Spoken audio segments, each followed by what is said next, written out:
everyone. Today is Friday, December 12th, and this is Flosstube episode number 23. If you're new here, my name is Maggie, and I live in Northwest Arkansas, and this is a channel all about cross-stitch and other crafts. So I have just a small window of time to film this morning, and I wanted to get something out to you today, if at all possible, with the busyness of the season and lots of things coming up in our personal lives with Christmas parties. And I'm actually going to New York City on Monday through Wednesday for a work party, and yeah, it's crazy. So I had a little bit of time this morning to film, and so I thought I would do that. You might notice the angle is a little bit different because it's so early in the morning. The sun is peering into the window that I normally stand in front of over in this side of my office craft room, and so I just shifted a little bit over in this direction. Hopefully it works okay. I think I can still show you guys everything I need to show you from this angle. So I have so much stuff to share with you in such a short amount of time. I hope that I don't talk too fast and that I can just remember everything that I want to share. Just to kind of recap what this video is going to include, I have two really fun finishes, Christmas finishes, that I want to share with you. One is my largest cross-stitch Fiber Arts FFO to date. Really excited about that one. And then another one is just a felt project that I did, just a quick little fun felt project that I'll show you. I have video of both of those that I'll pop in just to show you the process of how I completed both projects. And then I thought I would show you a little bit about a little bit of where I am in my December daily project, my memory keeping project. And I have one whip that I started and some things that I want to talk about that, and then the giveaway winners, and maybe a couple of other things sprinkled in. I'm not quite sure here. I've got a list of notes here that I will follow as well. So just to kick things off, I will go right into FFOs first, since those are the most exciting things that you're probably most excited to hear about or to see. So I'll start with this one. This is a felt project, like I said. I'll pop some footage in here.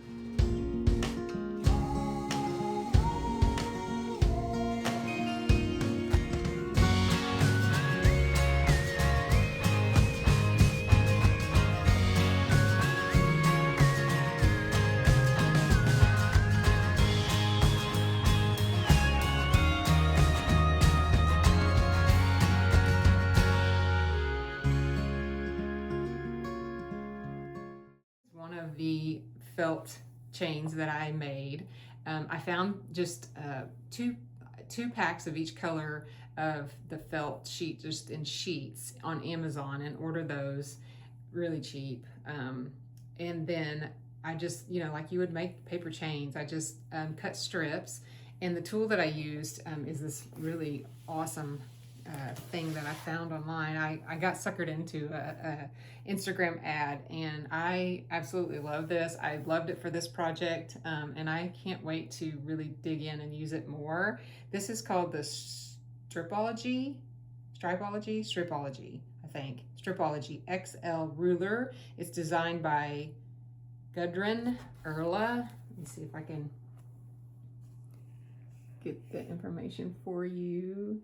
Can you see that? There we go. That's the maker, but it's this mat that has all of these, this extra large mat that has all of these cuts or slits in it where you can run your fabric trimmer. So it's called, I don't know much about sewing, so please bear with me, but the little rolly thing that you cut your fabric with. But I found it on, like I said, on an Instagram ad, and got it. And this is super nice. Run through the slits of these. You can look at, like, there's so many different sizes and things that you can use just to keep your line straight. But this is what I use to do this little project with the felt. So I just cut strips of the red and white felt that I got on just sheets, felt sheets from Amazon, and I use this trimmer here and those fabric cutters to just cut strips, and then I just added 2 small red loops or chains, and then 2 white, 2 red, 2 white, and that was the pattern that I used. But I have this hanging in my dining room, and I'll share with you some pictures of what that looks like. But this is one that I made of 2. I made 2 the same length, and then one just kind of hangs. It begins in the middle of the hutch cabinet there, and then just kind of drapes along out to the outer edge. And then I have another one that does the opposite, just to have like symmetry there. But I really love how it turned out. The next project that I will share with you is from this pattern from Hello from Liz Matthews, called The Night Before Christmas. This was a pattern that she released to the Jingle Ball. It was an exclusive pattern that she released to the Jingle Ball last year, and that's when I purchased it. And then she actually, last weekend was the 2025 Jingle Ball, and she had it in her shop again.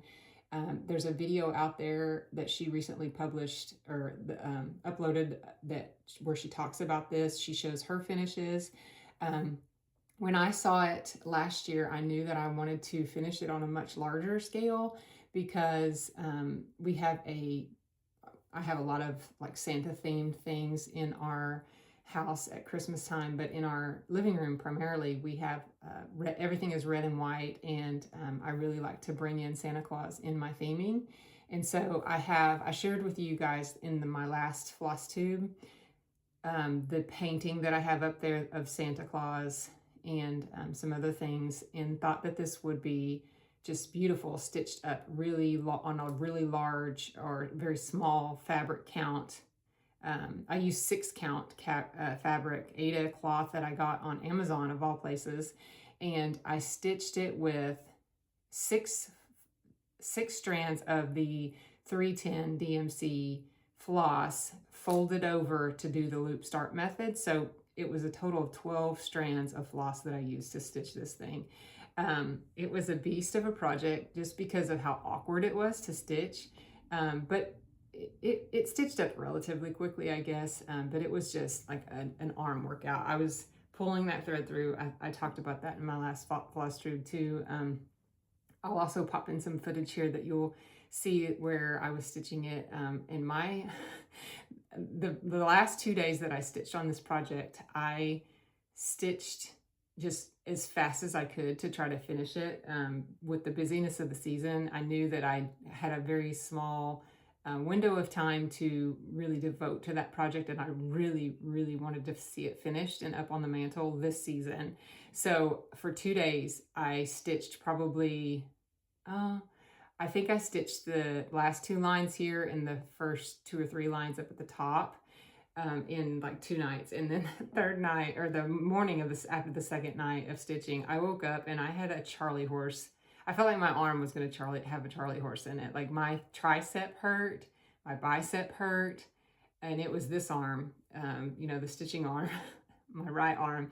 And my husband was like, "You really need to start working out. Like if you're sore from that, we got to get you in the gym." It's like, hey, that's a workout. I did work out. I mean, I may just have more muscles in this arm than this arm, but hey, it's okay if I'm lopsided. Anyway. So I finished it, and then he helped me, my son, Jonah, and he helped me build a custom frame that we painted a bright, like cranberry red to match the Santa hat that I have in the canvas that's painted up on the mantle. So before I'm not going to actually show it to you here in the room because it's up on the mantle, but I will take you into my living room and have my son film me underneath it, because you just don't really notice or can tell in pictures or videos like how large the piece actually is. The fireplace mantle is so large, and you just can't see that scale unless you're somebody standing in front of it. So instead of taking it down and showing it to you here like I normally would, I think I'll take you in there and show you. So let me pop in the footage now of how I finished it from start to finish when I was stitching it, and then also building the frame and how I mounted it. And then I'll take you in the living room and show you it up on the mantle and just give you that for like scale wise.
Standing in my living room here, and as you can see, this is our fireplace. It's massive. So I'm about average height for a woman, I guess. I'm 5'4", and I can't reach the top of our mantle here. So that just kind of gives you scale. So if you want to pan up to the finish, so you can see the fully finished here is about 30 inches by 40 inches tall by 32 inches wide, I think. And I've paired it with the existing canvases that I had up here that I showed you guys last time in my video. These candlesticks I have up here on the mantle all year. I just tied red ribbon around them. And this little horse here, I usually have over here on our TV stand. And I thought it was cute, like a little toy thing sitting up there next to it. But, so yeah, you can see this is really huge. And pictures just do not do it justice.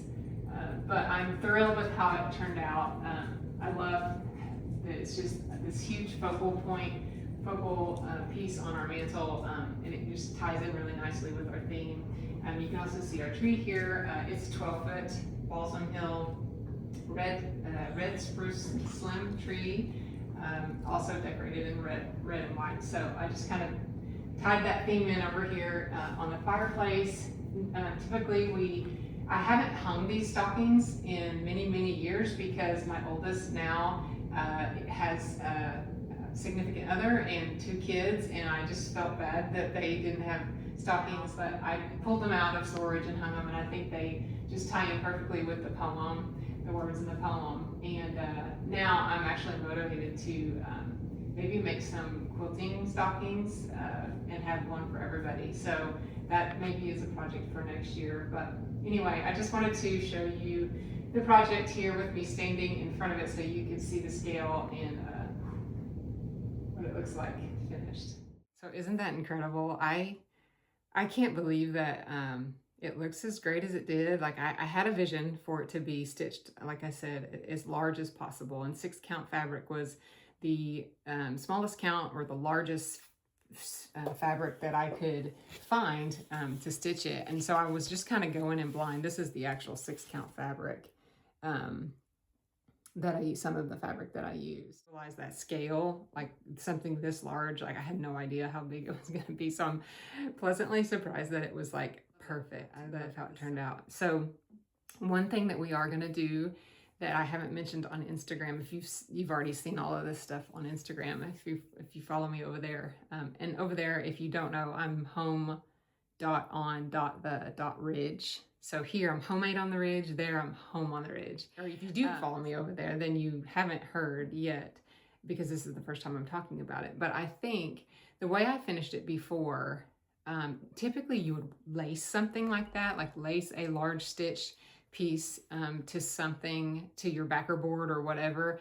But the scale was just so big, and I was mounting it to like a hard piece of wood. It's kind of like this one. You know, so it's a little bit, actually, it might be this stuff, or maybe a little bit thick. Actually, I think it is this exact piece. This is just a different piece that I used for something else. So just to try to mount this, and then I would typically, or people, I guess, would typically lace it from the back, but I didn't do that for a couple of reasons. One, I wanted the back to be clean, and right now this is what the back looks like. It's very clean. There's no lacing or anything that I had to cover up on the back. So that was important to me, that I was considering as to why I didn't lace it. And then also, whenever I finished stitching it, the top and the bottom would have like come over the edges and been able to wrap from the back, but the sides of the piece were too short. So those only came to about here on either side of the piece. And so I wouldn't have been able to wrap that around without you being able to see that stitch. I don't know. Logistically, I just didn't think that it would work. So that's why I chose the Mod Podge, and it worked. It worked well, and I'm happy with that. I would probably try to figure out something different if I had to do it over again, but the Mod Podge worked fine. So I added some batting Mod Podge some batting to the wooden piece. The overall size is 30 by 40, like I said. So I Mod Podged the backer batting to it, and then that's when I mounted the piece to it the same way. So I used a fabric Mod Podge to adhere the stitched piece down to the backer padding. And so it worked. It was fine. But when it was all said and done, when we finally got the frame on, I could see there was a little bit of bubbling, or not bubbling, but you know, like the waviness down the right side. So I am not 100% satisfied with that. And so we went to Lowe's the other day and got some, I think it's like 2.5 inch thin. It's thinner than the actual frame that we made, but it's thicker than like what I just showed you. So we were going to cut that down and paint it and just make a mat, like a mat board, like you would frame, like you would have professionally framed. We're gonna like make our own wooden mat board, and then we're gonna piece it in with one piece at a time. And when I do that, my husband's gonna help me, and we're gonna take that backer board, we're gonna paint it white so that the mat will just blend in with the stitching, so you won't really even notice it really. But it's gonna, when we put it down, I'm gonna start with that right side that's the worst and just put it down on the stitch piece and just kind of gently push to the outside or to the inside edge of that frame, and then he's gonna tack it from the back. So, and then he'll miter the edges and just make it look custom and nice. And then we'll just, so you'll see the nail holes or the staple from the staple gun from the back side after we do that, but I would rather fix the bubbling or the, like just the bumpiness of the fabric. Another thing that I wanted to fix also is I ironed that. This fabric is so stiff. You can tell, like, this is how it came in the packaging, and I ironed it like 5 times and I could not get these folds out. So this fabric has been heavily starched and folded like this for a very long time in the packaging. So I couldn't get that out fully, even though I tried. And I didn't want to wash the piece or anything like that because I was not going to restitch that if I messed something up. So I think with creating that mat, it will also help to really pull the fabric tighter. And then we'll, like I said, tack that down from the back side. You'll never even see it. And we'll paint the boards white. It will blend in with the fabric. And I think it'll really finish it off perfectly. That's the only change that I want to make since you guys have seen it. But after Christmas, before I put things away, I could pop it in, like I can bring it in and show you here in my office. I just don't want to take it down right now. But so yeah, that was a beast of a project. I'm glad that it's over with. I am so happy that I did it and I stuck with it, and I brought my vision to life. So hopefully you enjoyed seeing that. So those were my 2 fully finishes. I thought I would go into just kind of share a little bit of where I am with my December daily. So I will have a video for you guys, like a Flosstube extra, 2 of them. I'm hoping to have 2 of them filmed before the end of the year. One, just to show you like the home tour of like all of our decorations and stuff. And then, because a few of you have asked to see that. And then also a completed version of this December daily. So look for those if you're interested. But for now, I'll just kind of flip through this a little bit. So this is my cover page here with just the year. And then I have this page in here that I added in for like a table of contents. And then as you go through each story, when it's fully completed, I'll have 25 stories in here. And they're all numbered 1 through 25. So I started with Thanksgiving. So all of our little Thanksgiving festivities. Sorry for that glare. Let's see if I can get a better angle here. And then like I went into like our decorating and just pictures of the house. I like to do just fun, quick things too, like my nails, festive nails. The glare is really bad. There we go. That's better. And things like that. Just fun things that I like to look back on. This was a trip to Silver City and Branson, Missouri that we took. And then day 8 is just Santa soap, because I love decorating with Santa, and I just loved that packaging this year, so I popped that in there this year. Day 9 is just talks about our Advent calendars, which I'll show you a few things on that in a minute here. Day 10 is the end of the marching band season for my son. Day 11 is our hometown parade, Christmas parade, and tree lighting ceremony. My youngest marched in the parade this year. That was a first for him.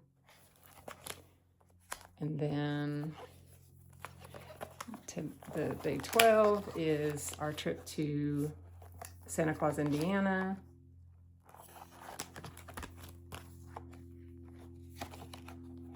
And this pocket here just has like a postcard and a letter that we received from Santa. We wrote to him in Santa Claus, Indiana, and mailed it there in the little post office.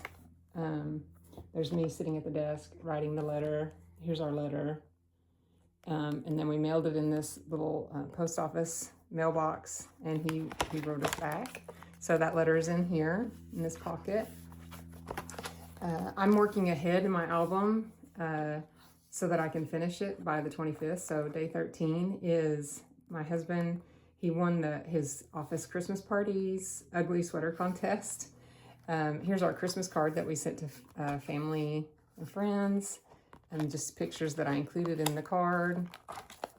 I like to put that in there just to remember the cards that I send out every year. And this is day 15 is the crafts. So the Santa finish in the mantle, like you saw. There's a picture of me with the finished stitch in the mantle again, and then the felt chain that I just showed you. I like to include my crafts in these albums as well. Day 16 is a Christmas concert for my youngest. And, the back is just the program from that night, and then just a picture of him playing. And then I've gotten all the way up to 17 completed, day 17 completed. That's a picture of our dog on the couch. Just a little reference there from the poem. Thought that was cute. And then I'm going into our Christmas party. My family Christmas party is tomorrow. I'm actually gearing up for that party right now. I set up a craft table for the kids. And so I ordered these little wooden discs from Amazon, and these little pom-pom balls from Amazon as well. And I set out glue and just all kind of like scrapbook supplies and hole punches and scissors and glue and all kinds of things where they can decorate these little discs. And they have holes in them already. And I set out some twine here so that they can make ornaments for their tree. And then I also printed off some pictures and hole punched them with this, I think this is a 3-inch punch, so that they can make an ornament with their picture in it, and then create a wreath around it with these balls. That was kind of my intention with the balls, but they can do whatever they want to do with them. But that's tomorrow night, or tomorrow afternoon, and hopefully that'll be a really good time for them and for the adults as well. So that is my album so far. I will finish by Christmas Day or a day or so after. That's typically my goal every year with this project. I like to have it completed when Christmas is over. And so this is number 10. This is my 10th album that I've completed to date. So as you can see, it's getting really full, and I'm almost there. And it's been fun. It's always a fun project. So I hope to continue with it for years to come.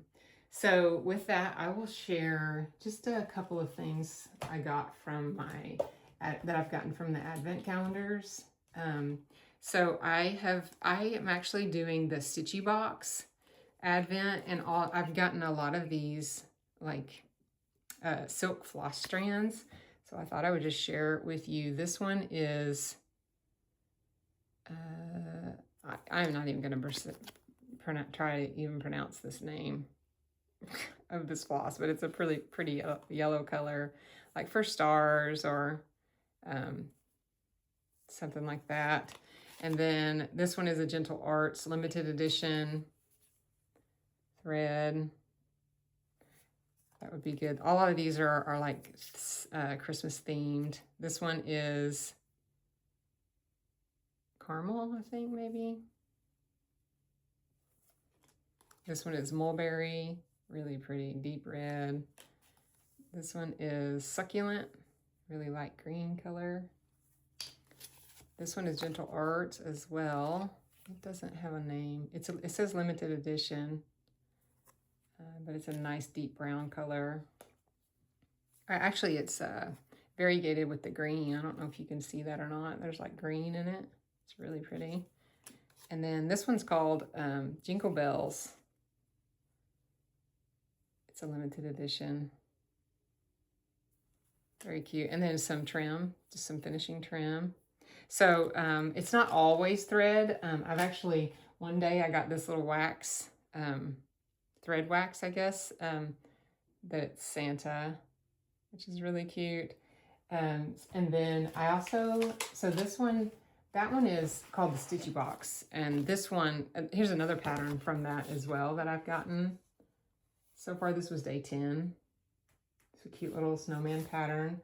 And then I also am doing Allie Edwards Advent Calendar Sticker Advent. It looks like this. And there's just every day you open it up and there are just these white envelopes. I've already opened today's, but here's days 13's. And you just get a little like scrapbooking, memory keeping related thing every day. And here's just kind of a example of some things that I've gotten so far. These are little coffee stickers, and little tabs. I love working with these tabs. You've probably noticed some of those tabs in my December daily album. I love those tabs.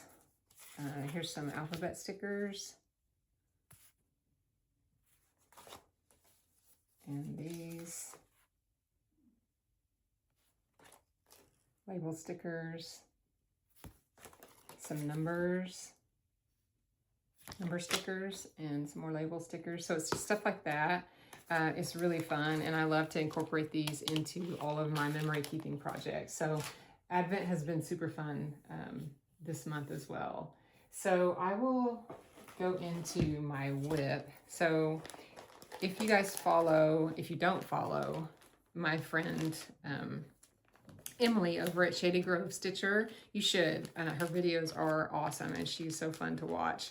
But she is stitching, I've mentioned this a couple of times on my channel already, she's stitching these Little House Needleworks Hometown Holiday patterns. She's going to stitch one a month so that she can create ornaments for her Christmas tree next year. So her plan is to stitch one a month through 2026 so that come Christmas next year, she'll have a full tree of ornaments that she will finish of the village here. And so I started this one, the schoolhouse, because I told her that I wanted to stitch along with her. And this is as far as I've gotten. Not very far. And I realized after I had gotten this far that the white, it's actually ecru that I'm using, is not showing up on this fabric. So this fabric is, I will show you, I got a large piece of it. It is called Slate from Fiber on a Whim.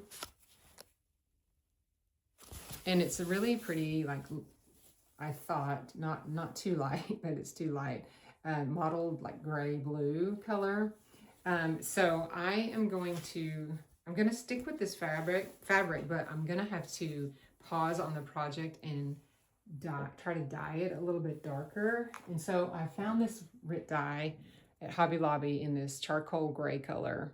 And you guys will have to give me all your tips about dyeing fabric because I have never done it before. I mean, I guess you just put it in a bowl and hope for the best. I don't know. I have no idea. So please weigh in on like your best tips to, I don't want it to be too dark because a lot of the houses and things in the village are dark. So I want those details to show up, but I want it just dark enough where you can see the snow because just about, as you can imagine, most all of these patterns, I have them here. have snow in them because it's like it's a village, you know, an outdoor village. So most all of them have snow. So I really need to fix that problem now before I go into it any further. So I'm gonna restart that. I'm gonna restart. I didn't get very far. I'll probably just scrap this piece of fabric, to be honest.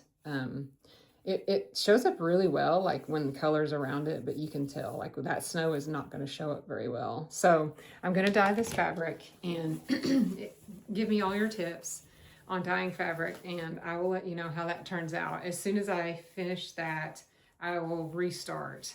Hopefully I'll have some time. Like I said, I'm going to New York City Monday through Wednesday next week for a company Christmas party, but then I'm off the rest of the year.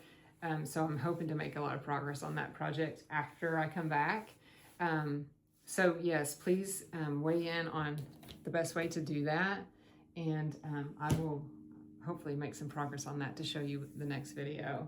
So now I will, let's see, let me look at my notes here. I think I've talked about everything except for the giveaways. So I'm going to pop in the giveaway winners. And these are the giveaways that I had talked about in my last Flosstube. So this is the little house that I found at Michael's.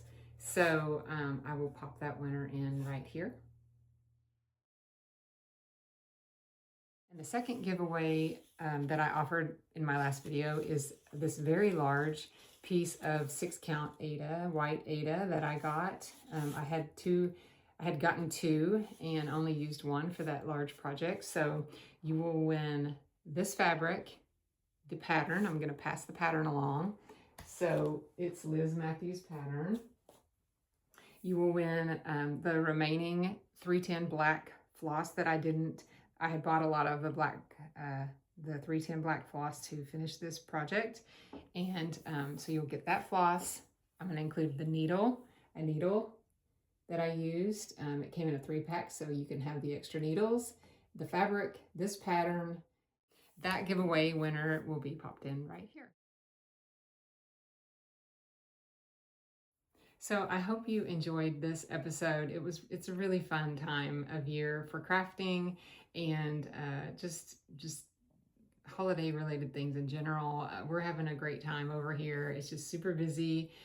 Like I said, I hope to have a couple of Flosstube extra videos for you before the new year. Maybe I'll have some time to film something else if I make progress on anything else while I'm off work.